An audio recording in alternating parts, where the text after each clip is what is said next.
Distinguished Mr. President, ladies and gentlemen, a few days ago, within this building, the forum entitled The Summit of the Future took place. Russia showed understanding to the Secretary-General's idea to convene that summit, since the crisis of our organization is growing worse and something needs to be done about that. And we were involved honestly in the preparations for the summit, although quite frankly we didn't have any particular illusions about it. In the contemporary history of the UN, there have been many ambitious events that concluded with loud declarations that were quickly forgotten about. For example, in 2000, the Millennium Summit declared the task of freeing peoples from the scourge of war. Just 2 years after that, the USA, at the head of the Coalition of the Willing, under the laughable pretext, without a mandate from the UN Security Council, invaded Iraq, a country which has still not been able to recover from the destructive consequences of that escapade. In 2005, the UN World Summit declared a commitment to establishing a just peace in accordance with the principles and purposes of the UN Charter.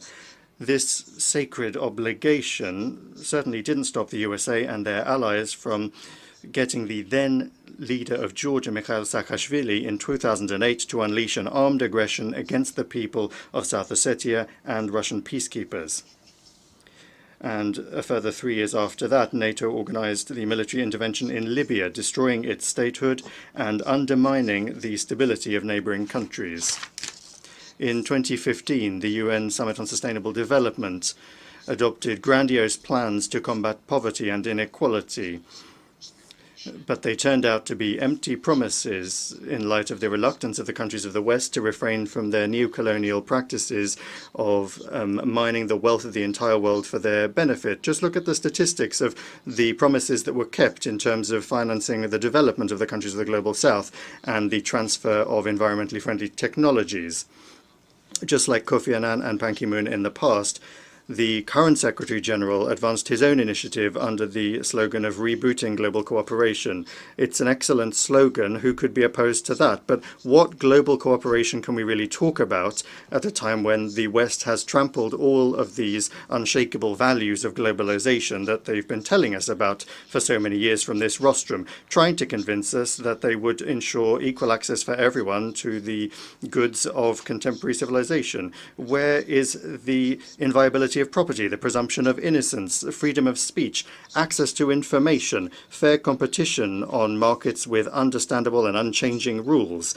The Secretary-General is talking about global cooperation at the same time as the countries of the West have unleashed a veritable sanctions war against a good half, if not the majority, of states in the world. And the dollar, which was advertised to us as the heritage and good of all of humanity, has been grossly transformed into a weapon.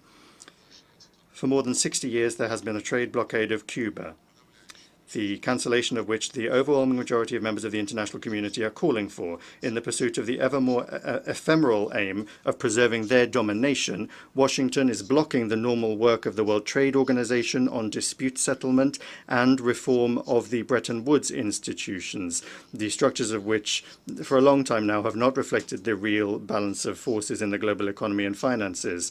The West also wants to transform the UN into a tool for advancing its mercantile plans. As was shown by the Summit of the Future, there are more and more attempts to erode the intergovernmental nature of the organization. Long necessary changes in the staffing of the Secretariat are being held back. Key posts in the Secretariat are now essentially occupied and handed down to representatives of the Western minority. If the Secretary-General is calling for a reboot of global cooperation, then the Secretariat must advance unifying ideas and propose compromise options rather than coming up with excuses to introduce into the UN's work narratives that are beneficial to the West. Breathing new life into the UN, it's not too late to do that.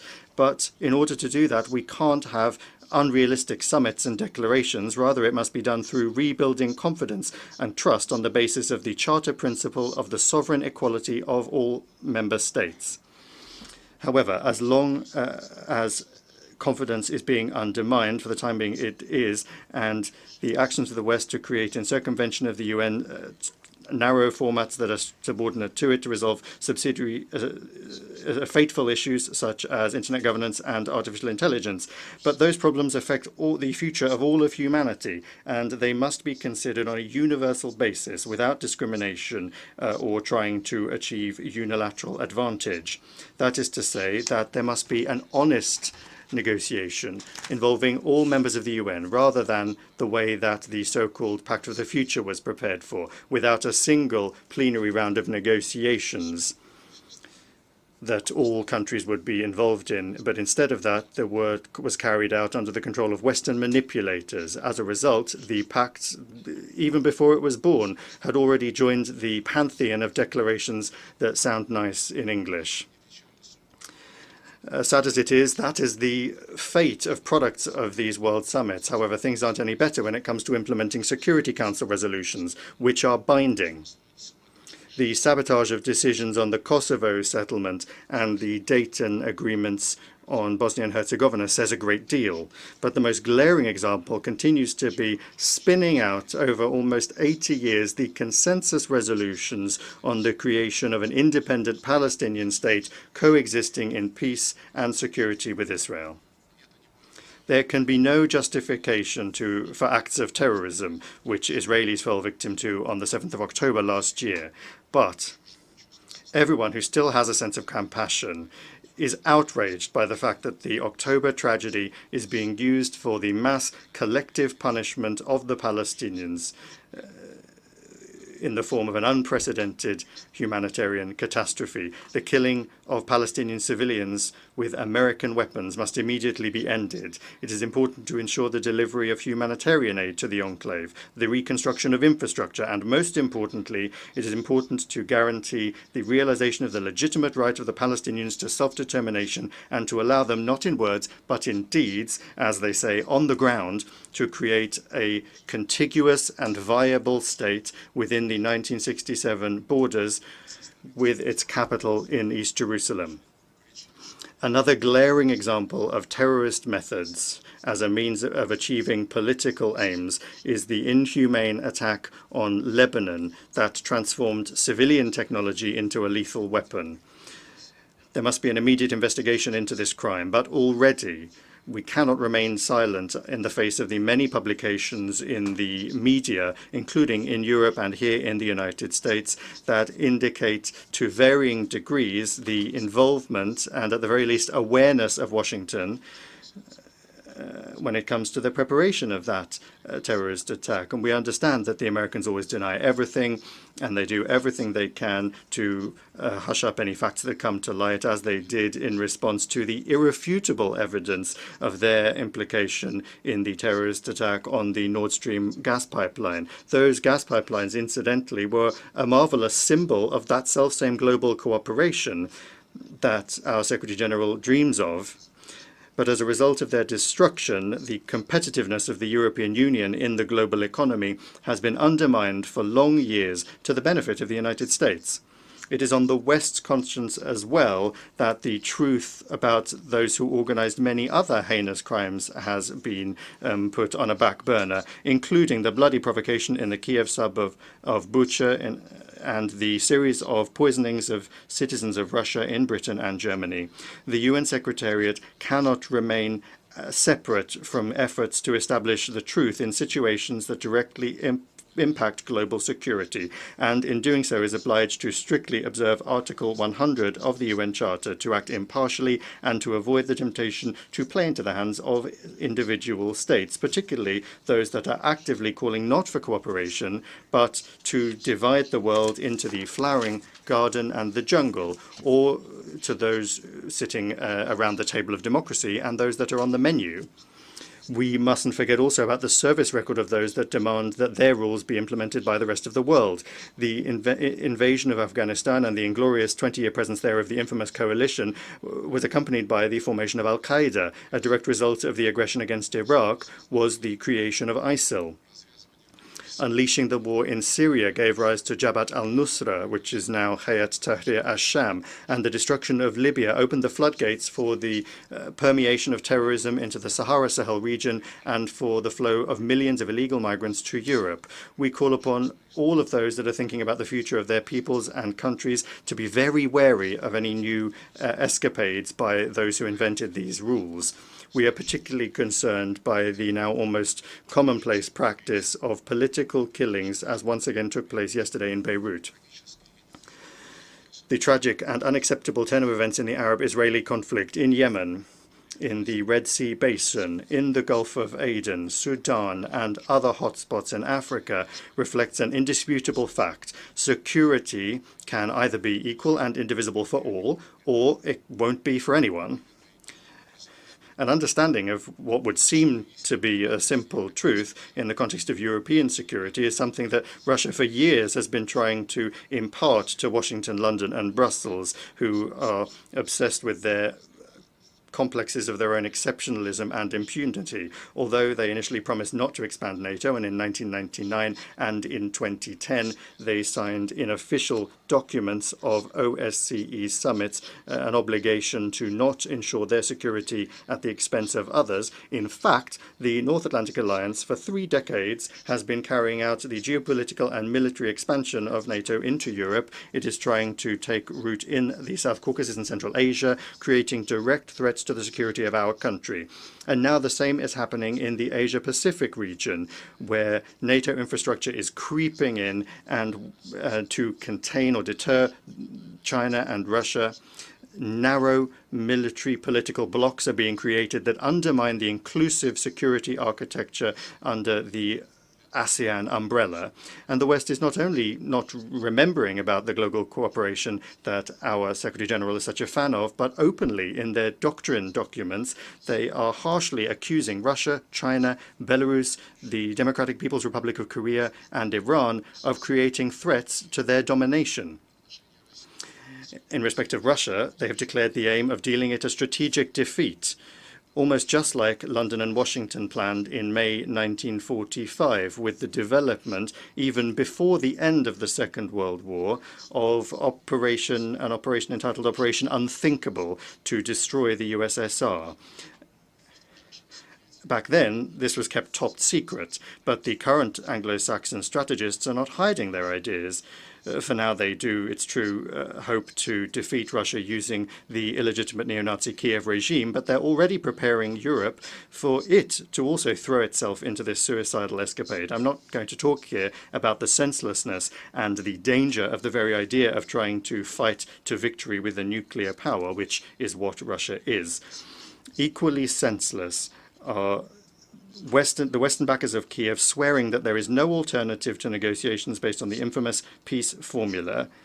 They are defending this doomed ultimatum by shamelessly invoking the UN Charter, demanding the territorial integrity of Ukraine be ensured. And I would like to recall, in particular, I'd like to remind the colleagues in the Secretariat that the Charter isn't just about territorial integrity.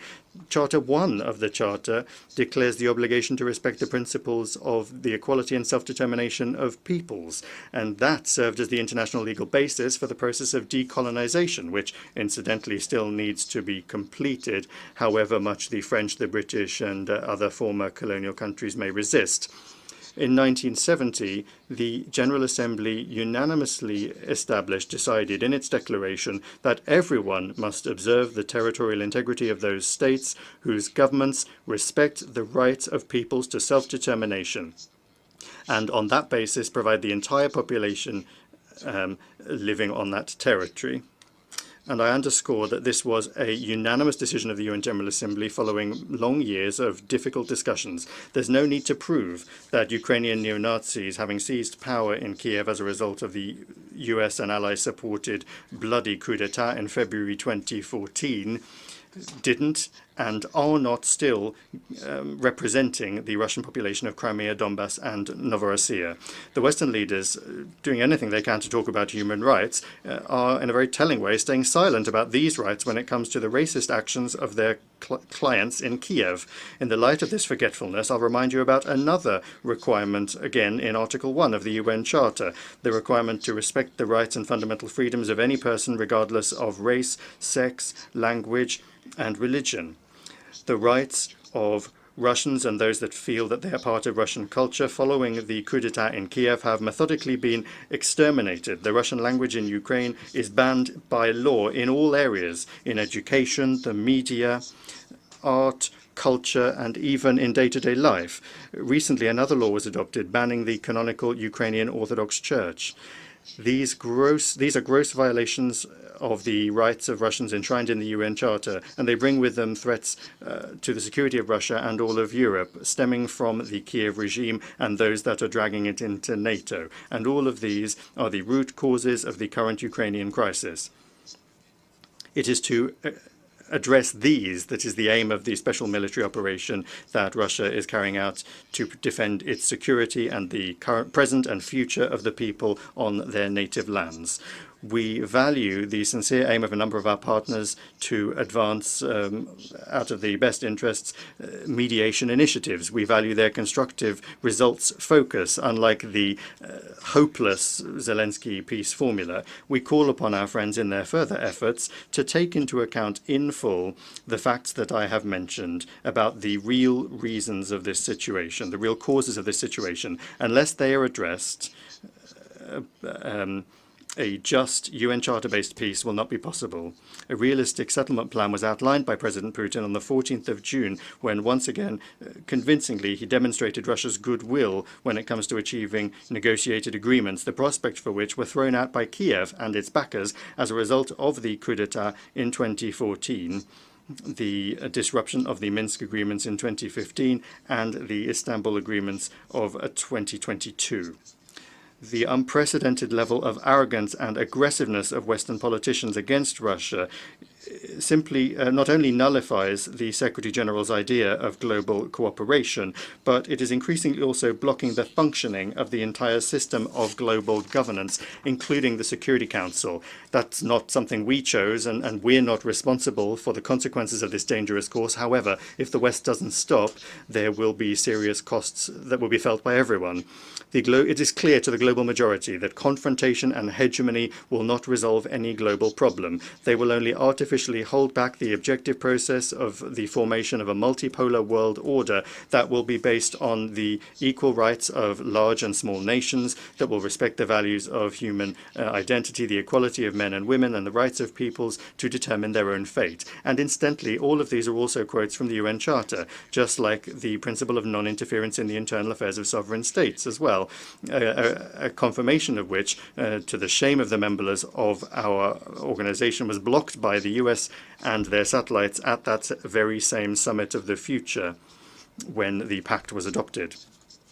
Speaking on the 18th of September before the participants in the 4th Eurasian Women's Forum in St. Petersburg, President Putin underscored the need for a pooling of efforts in the name of sustainable development and general universal, equal, and indivisible security. Addressing the most complex problems facing all of humanity is something we can only do together, taking into account one another's interests. The West must realize this and refrain from its neo-colonial ideas. The Global South and the East are more loudly speaking about their rights and their fully fledged participation in decision-making processes on the whole range of the international agenda, which is becoming particularly relevant in a situation in which the West is steadily destroying the model of globalization that they themselves created. The role of interstate associations in Asia, Africa, and Latin America is growing stronger, including the Shanghai Cooperation Organization, the African Union, the Community of Latin American and Caribbean Countries, the League of Arab States, the Eurasian Economic Union, the Association of Southeast Asian Nations, and others. The contacts between those regional integration structures are being established among themselves and also with the global association, the BRICS, which is creating opportunities for harmonizing approaches and agreeing on mechanisms for mutually beneficial cooperation and development that are not under the control of any negative external influence or diktats. All of these objective processes need to be taken into account in the work of the G20 as well, where the G7 is no longer able to pick the tune. We need to take a new look at ways of ensuring security in various regions, learning lessons from the sad experience of the functioning of the NATO-centric models, or the models the so-called model of Euro-Atlantic security that the West has used to serve their own expansionist ideas. Russia advanced the initiative of forming an inclusive architecture of equal and indivisible security in Eurasia, which, and I wish to underscore this, is open for all states and organizations on our shared continent. We stand ready to work together to find mutually acceptable solutions, the use of interlinkages and the natural competitive advantages of a single Eurasian space. This will be the subject of an international conference in Minsk that begins on the 31st of October this year. We are not stepping away from dialogue with the West. In July, upon the proposal of Russia, there was an open debate in the Security Council on the subject of building a more just, more sustainable world order. We believe it is important to begin the discussion that has begun in the UN as well as in other platforms. With a fairer world order undoubtedly requires the expansion of the representation of the Global South in the UN Security Council. We support our position in favor of the candidacies of Brazil and India, while at the same time taking a positive decision on the well-known initiatives of the African Union. However, of course, we cannot even talk about any additional seats for Western countries who are already excessively overrepresented within the Security Council. Distinguished ladies and gentlemen, May next year we will mark the 80th anniversary of the victory in the Second World War, during which the genocidal policy of the Third Reich killed tens of millions of people, including 27 million citizens of all of the peoples of the Soviet Union. These crimes do not have a statute of limitations, nor is any moral justification for those who are trying to whitewash Nazi executioners, collaborators, and their current adherents, be it in Ukraine, the Baltics, Canada, or in any other countries. Today, the world is facing extremely serious challenges that require a joining of forces rather than confrontation and a thirst for global domination. Russia will always stand on the side of collective work, on the side of truth and law, peace and cooperation, in the interests of giving rebirth to those ideals that were enshrined by the Founding Fathers. That is the aim of the Group of Friends in Defense of the UN Charter that was created upon the initiative of Venezuela. Its purposes and principles remain fully relevant. The most important thing is to make sure that absolutely everyone is guided by those principles, not selectively choosing from a menu, but rather in their entirety and as they are interlinked, including the principle of the sovereign equality of states. Then, working in favor of forming an honest balance of legitimate national interests, the legitimate national interests of all countries, we will be able to give life to the purpose of the UN that is enshrined in the Charter, to be a center for harmonizing the actions of nations. Thank you. I thank the Minister for Foreign